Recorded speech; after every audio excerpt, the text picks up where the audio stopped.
RBI RBI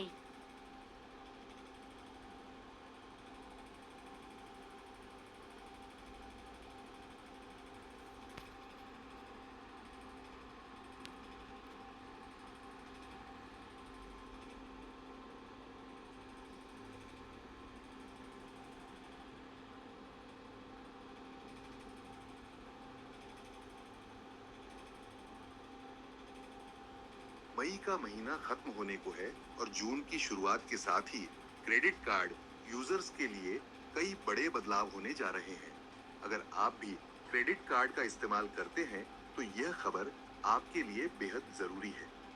1 जून 2025 से कई बैंकों क्रेडिट कार्ड से जुड़ी शर्तों आरबीआई ने FY25 के लिए यानी पिछले वित्त वर्ष के लिए एक बार फिर रिकॉर्ड डिविडेंड का ऐलान किया है। आरबीआई ने अपनी क्या है ये बदलाव, इसको जानने के लिए इस काम की खबर में हमारे साथ अंत तक बने रहिएगा। सबसे पहले बात करते हैं ऑटो डेबिट फेल होने पर लगने वाले चार्ज की। अगर आपके क्रेडिट कार्ड की ऑटो डेबिट पेमेंट किसी कारणवश फेल हो जाती है तो अब बैंक आपसे 2% तक पेनल्टी चार्ज वसूल सकते हैं। कोटक महिंद्रा बैंक ने इस संबंध में साफ किया है कि समय पर भुगतान अब और भी ज्यादा जरूरी हो गया है, वरना ग्राहकों को एक्स्ट्रा फीस का भुगतान करना पड़ेगा। इसके अलावा यूटिलिटी बिल पेमेंट यानी बिजली, पानी, गैस जैसे बिलों के भुगतान पर भी नया चार्ज लगाया जाएगा। अगर आप हर स्टेटमेंट साइकिल में तय सीमा से ज्यादा यूटिलिटी बिल का पेमेंट करते हैं तो आपको 1% अतिरिक्त शुल्क देना होगा। हालांकि कुछ चुनिंदा कार्ड्स को इस नियम से छूट दी गई है। अब बात करते हैं फ्यूल एक्सपेंडिचर को लेकर।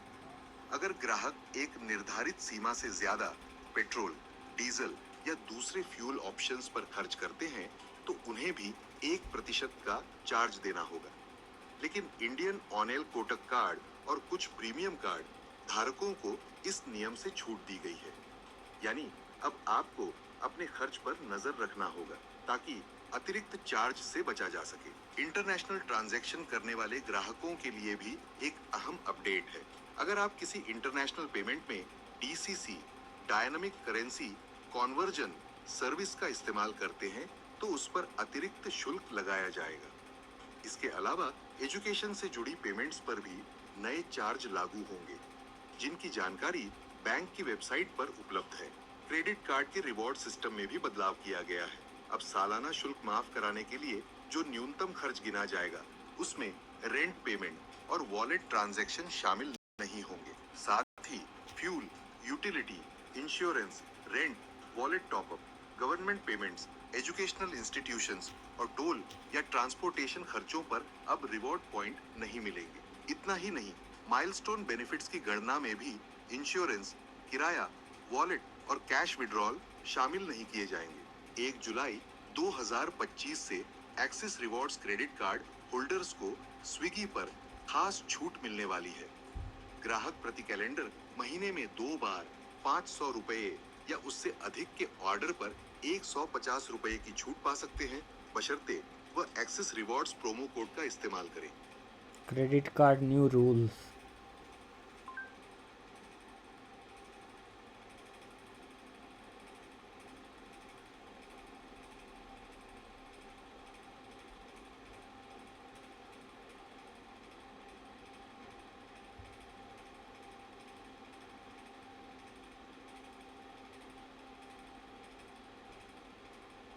ध्यान देने वाली बात यह है कि अगर पेमेंट सफल होने के बाद ऑन ऑर्डर कैंसिल होता है तो भी वह उस महीने की लिमिट में गिना जाएगा और उसका लाभ रीसेट नहीं होगा। 1 अक्टूबर 2025 से एक्सिस बैंक अपने ईज रिवॉर्ड पॉइंट्स और ईज माइल्स के जाएगा और उसका लाभ रीसेट नहीं। ध्यान देने वाली बात यह है कि अगर पेमेंट सफल होने के बाद ऑन ऑर्डर कैंसिल होता है तो भी वह उस महीने की लिमिट में गिना जाएगा और उसका लाभ रीसेट नहीं होगा। कि अगर पेमेंट सफल होने के बाद ऑन ऑर्डर कैंसिल होता है तो भी वह उस महीने की लिमिट में गिना जाएगा और उसका लाभ रीसेट। ध्यान देने वाली बात यह है कि अगर पेमेंट सफल होने के बाद ऑन ऑर्डर कैंसिल होता है तो भी वह उस महीने की लिमिट में गिना जाएगा और उसका लाभ रीसेट नहीं होगा। 1 अक्टूबर 2025 से एक्सिस बैंक अपने ईज रिवॉर्ड पॉइंट्स और ईज माइल्स के नियमों में बदलाव करेगा। यदि किसी ग्राहक का क्रेडिट कार्ड बंद हो जाता है तो उसके पास बचे हुए रिवॉर्ड पॉइंट्स को रिडीम करने के लिए सिर्फ 30 दिन का समय होगा। इसके बाद बैंक उन पॉइंट्स को जब्त कर सकता है। साथ ही अगर किसी कार्ड होल्डर की न्यूनतम बकाया राशि Brought to you by Silver Pumps. न्यूनतम बकाया राशि 90 दिन या उससे ज्यादा समय से लंबित है इंडिया तो भी बिना 4 रिडीम ट्रिलियन किए गए डॉलर रिवॉर्ड इकोनॉमी। पॉइंट्स जब्त किए जा सकते हैं, भले ही कार्ड बंद हुआ हो या नहीं। India 4 trillion dollar economy.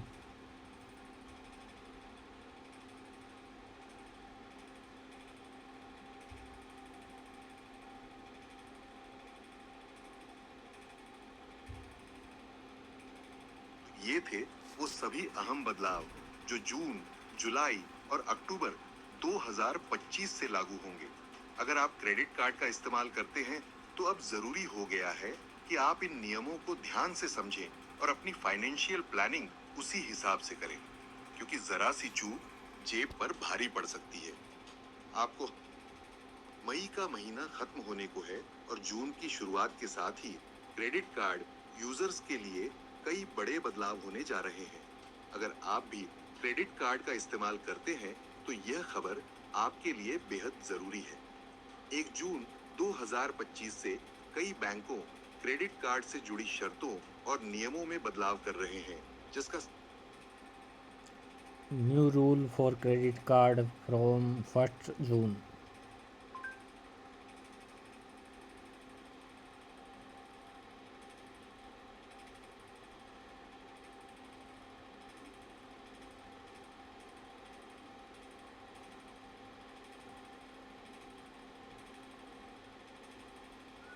एक कार्ड HDFC बैंक का हो, SBI बैंक का हो, ICICI बैंक का हो, एक्सिस बैंक का हो, कोटक महिंद्रा बैंक का हो, कोई से भी बैंक का आपके पास क्रेडिट कार्ड है तो यह जानकारी आपके लिए है। 1 अप्रैल से बैंकिंग सिस्टम में आया बड़ा बदलाव।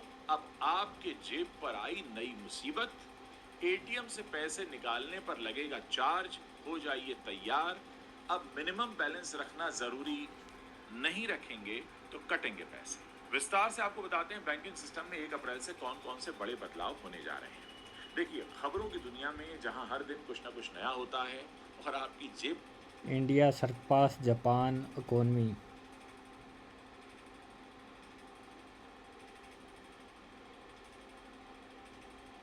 पर भी हमला होता है और इस बार 1 अप्रैल से बैंक अपने नियम बदलने जा रहे हैं। और ये कोई अप्रैल फूल का मजाक नहीं है, ये सच बात है।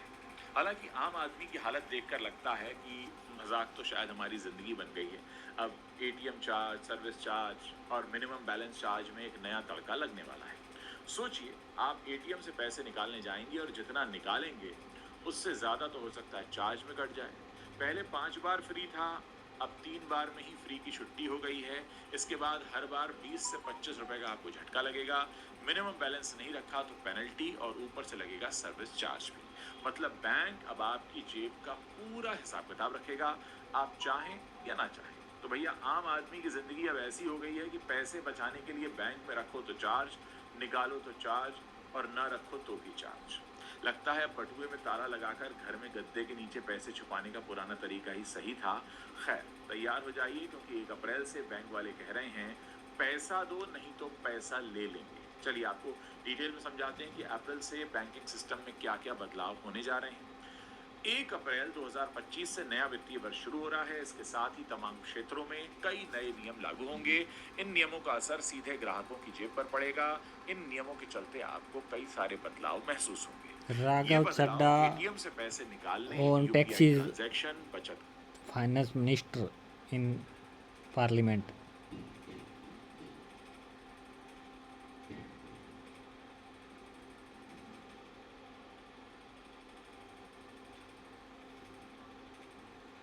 Raghav Chadda speech takes PATEX in Parliament front of Finance Minister.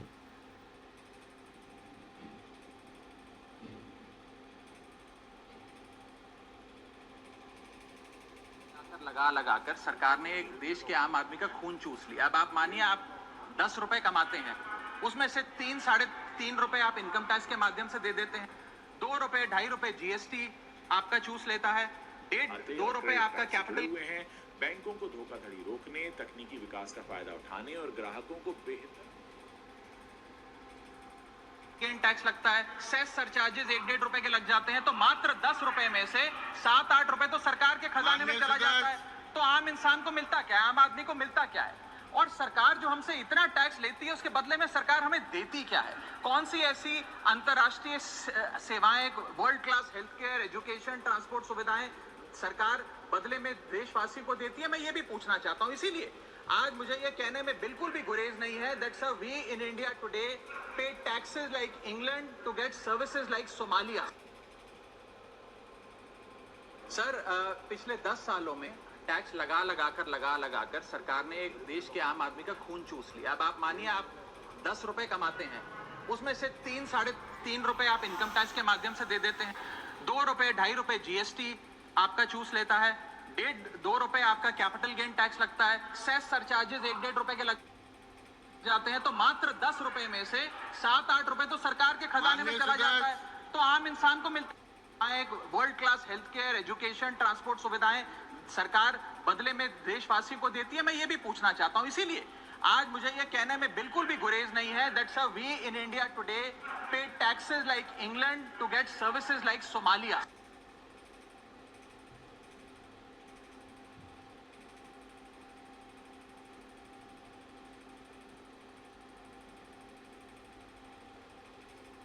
हम लोग एक ही चीज पर न जाने कितनी बार टैक्स भरते हैं।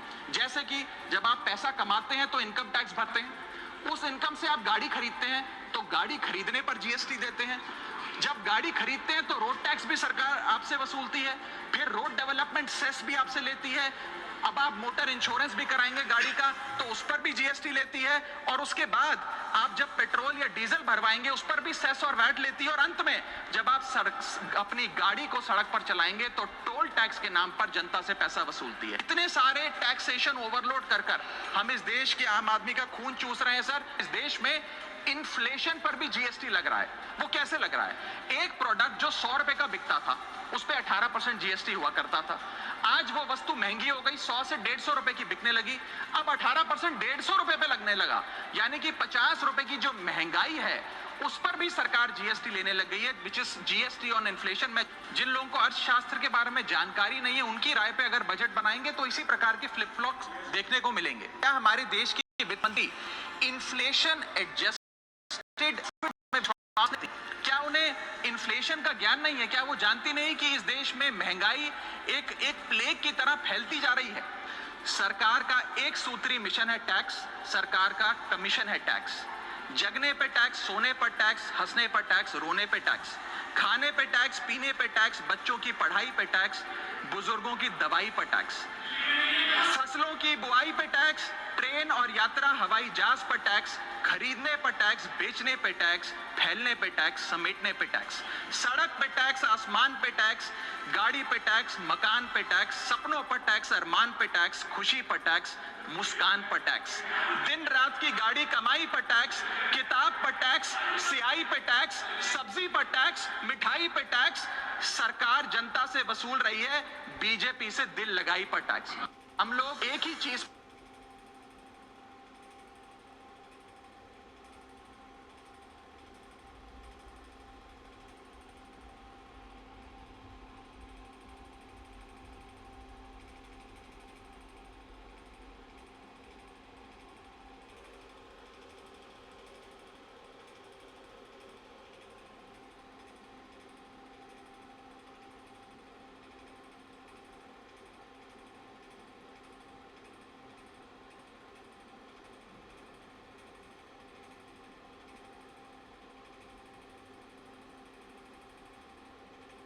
सबसे पहले तो मैं ये बताना चाहूँगा कि मैंने जो बात कही थी मैं आज भी उस पर पूरी तरीके से कायम हूँ।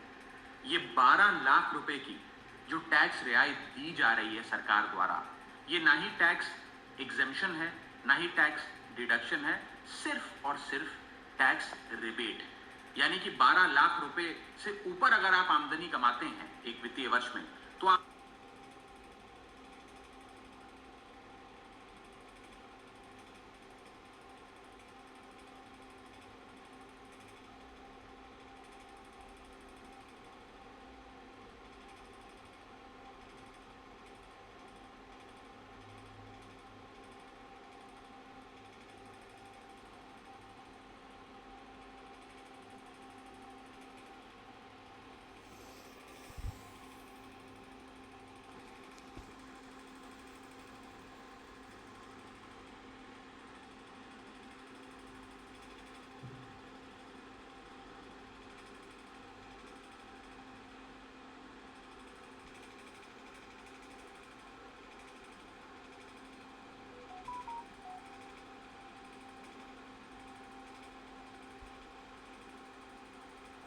Tax to live, tax to die and tax everything in between. इस जीवन में दो ही चीजें निश्चित हैं। There are only two things that are certain, death यानी कि मृत्यु, और दूसरा है टैक्स। इस जहां से उस जहां तक जहां भी जाओगे, हर मोड़ पर हर जगह मुझे ही पाओगे, यानी कि टैक्स। मैडम, सपना था विश्व गुरु बनने का, बन गए हम टैक्स गुरु। और इतना टैक्स जो भारत की आबादी सरकार के खजाने में डालती है, उसके बदले सरकार जनता को देती क्या है, ये बहुत बड़ा सवाल है। कौन सी ऐसी हाई क्वालिटी सर्विस है जो फ्री ऑफ कॉस्ट जनता को दी जाती है? क्या हमें quality health care free of cost मिलता है? नहीं मिलता। क्या हमें वर्ल्ड क्लास एजुकेशन मिलती है? नहीं मिलती। क्या हमें फ्री वर्ल्ड क्लास ट्रांसपोर्टेशन मिलता है? नहीं मिलता। क्या हाई क्वालिटी रोड्स मिलती हैं? अगर अच्छी हैं तो टोल टैक्स भरना पड़ता है। क्या 24 घंटे सातों दिन बिजली आती है? नहीं आती। तो इतना सारा जो टैक्स सरकार इकट्ठा करती है, उसका करती क्या है? Tax to live, tax to die and tax everything in between. इस जीवन में दो ही चीजें निश्चित हैं। There are only two things that are certain, death यानी कि मृत्यु, और दूसरा है टैक्स। इस जहां से उस जहां तक जहां भी जाओगे, हर मोड़ पर हर जगह मुझे ही पाओगे, यानी कि टैक्स। मैडम, सपना था विश्व गुरु बनने का, बन गए हम टैक्स गुरु। और इतना टैक्स जो भारत की आबादी सरकार के खजाने में डालती है, उसके बदले सरकार जनता को देती क्या है, ये बहुत बड़ा सवाल है। कौन सी ऐसी हाई क्वालिटी सर्विस है जो फ्री ऑफ कॉस्ट जनता को दी जाती है? क्या हमें quality health care free of cost मिलता है? नहीं मिलता। क्या हमें वर्ल्ड क्लास एजुकेशन मिलती है? नहीं मिलती। क्या हमें फ्री वर्ल्ड क्लास ट्रांसपोर्टेशन मिलता है? नहीं मिलता। क्या हाई क्वालिटी रोड्स मिलती हैं? अगर अच्छी हैं तो टोल टैक्स भरना पड़ता है। क्या 24 घंटे सातों दिन बिजली आती है? नहीं आती। तो इतना सारा जो टैक्स सरकार इकट्ठा करती है, उसका करती क्या है?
Raghav Chadha on tax speech in Parliament. Raghav Chadha on tax speech in Parliament. हम लोग एक ही चीज पर न जाने कितनी बार टैक्स भरते हैं। जैसे कि जब आप पैसा कमाते हैं तो इनकम टैक्स भरते हैं, उस इनकम से आप गाड़ी खरीदते हैं तो गाड़ी खरीदने पर जीएसटी देते हैं। जब सब्जी पर टैक्स, डीजल भरवाएंगे उस पर भी सेस और लगाई पर टैक्स। इतने सारे टैक्सेशन ओवरलोड कर हम इस देश के आम आदमी का खून चूस रहे हैं सर। हम लोग एक ही चीज पर न जाने, और अंत में अपनी बात खत्म करूंगा मैं एक कविता सुनाकर, थोड़ा सा सर और इंटेलिजेंस चाहूंगा। और इस टैक्स के बारे में 4 पंक्तियां लिखी हैं सर, मैं आपके सामने पेश करना चाहूंगा। सरकार का एक सूत्री मिशन है टैक्स, सरकार का कमीशन है टैक्स। जगने पे टैक्स, सोने पर टैक्स, हंसने पर टैक्स, रोने पे टैक्स, खाने पे टैक्स, पीने पे टैक्स, बच्चों की पढ़ाई पे टैक्स, बुजुर्गों की दवाई पर टैक्स, फसलों की बुआई पे टैक्स, ट्रेन और यात्रा हवाई जहाज पर टैक्स, खरीदने पर टैक्स, बेचने पे टैक्स, फैलने पे टैक्स, समेटने पे टैक्स, सड़क पे टैक्स, आसमान पे टैक्स, गाड़ी पे टैक्स, मकान पे टैक्स, सपनों पर टैक्स, अरमान पे टैक्स, खुशी पर टैक्स, मुस्कान पर टैक्स, दिन रात की गाड़ी कमाई पर टैक्स, किताब पर टैक्स, सियाही पे टैक्स, सब्जी पर टैक्स, मिठाई पे टैक्स। सरकार जनता से वसूल रही है बीजेपी से दिल लगाई पर टैक्स। बहुत बहुत शुक्रिया। और अंत में अपनी बात खत्म करूंगा मैं एक कविता सुनाकर, थोड़ा सा सर और इंटेलिजेंस चाहूंगा। और इस टैक्स के बारे में 4 पंक्तियां लिखी हैं सर, मैं आपके सामने पेश करना चाहूंगा। सरकार का एक सूत्री मिशन है टैक्स, सरकार का कमीशन है टैक्स। जगने पे टैक्स, सोने पर टैक्स, हंसने पर टैक्स, रोने पे टैक्स, खाने पे टैक्स, पीने पे जीरो टैक्स, बैलेंस बच्चों की सेविंग अकाउंट, अन्य प्रकार के जो बचत खाता होते हैं, उस खाता पर पैसे जमा करने, पैसे निकालने और उसके साथ साथ पैसे कैश में जमा करने, पैसे कैश में निकासी करने की लिमिट, यानी एक दिन में आप अपने बचत खाता में कितना पैसा कैश जमा कर सकते हैं, कितना पैसा आप एक दिन में अपने बचत खाता यानी सेविंग अकाउंट से निकाल सकते हैं। आप यूपीआई का उपयोग जरूर करते होंगे, आपके पास कोई ना कोई ऐप होगा, चाहे गूगल पे हो, फोन पे हो या अन्य कोई भी ऐप का उपयोग करते हैं, तो आप यूपीआई से एक दिन में कितना पैसा अपने यूपीआई ऐप में रिसीव कर सकते हैं, कितना पैसा आप अपने यूपीआई से दूसरे को शेयर कर सकते हैं यानी भेज सकते हैं, उसकी नई लिमिट क्या है। और उसके साथ साथ यदि आप क्रेडिट कार्ड का भी उपयोग करते हैं तो क्रेडिट कार्ड का आप बिल कैश में कितना जमा कर सकते हैं।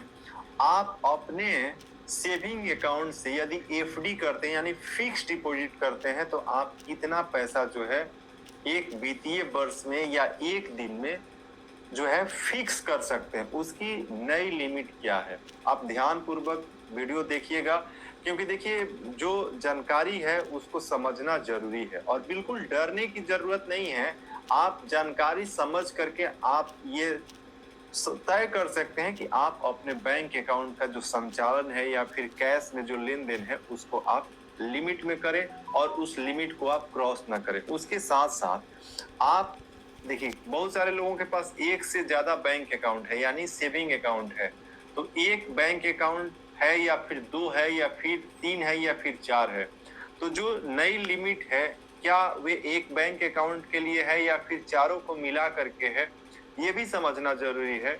और उसके साथ साथ आपका बैंक अकाउंट देखिए जो सेविंग अकाउंट है उसको अब 2025 व्यक्ति कितना बैंक अकाउंट रख सकता है, ये भी आपको समझने की जरूरत है। और देखिए जब लिमिट क्रॉस हो जाता है यानी जो सेविंग अकाउंट की लिमिट है, तो लिमिट क्रॉस हो जाने के बाद कुछ लोगों को जो है इनकम टैक्स का नोटिस जाता है। अब देखिए यहाँ पे डरने वाली कोई बात नहीं है, इनकम टैक्स का नोटिस उन्हीं को जाता है जो लोग जो सेविंग अकाउंट का जो नियम है या जो नई लिमिट उसको क्रॉस कर जाते हैं, तो उनको जो है इनकम टैक्स की तरफ से अब नोटिस देखिए कोई जरूरी नहीं है कि आज या कल या 10 दिन के बाद ही मिल जाता है। बहुत सारे लोगों को जो है 1 साल के बाद भी मिलता है, 2 साल के बाद भी मिलता है। और देखिए ये जानकारी जो है जो सेविंग अकाउंट में आप पैसे जो जमा करते हैं या फिर निकासी करते हैं, ये जानकारी इनकम टैक्स डिपार्टमेंट को कैसे जाता है, तो देखिए आपका बैंक अकाउंट जो सेविंग अकाउंट हुए आपके पैन कार्ड से लिंक होता है और जितना भी आप ट्रांजैक्शन अपने बैंक खाता में करते हैं, चाहे आपका एक खाता हो या 2 हो या 3 हो या 4 हो, सभी खाते जो है आपके पैन कार्ड से लिंक होते हैं।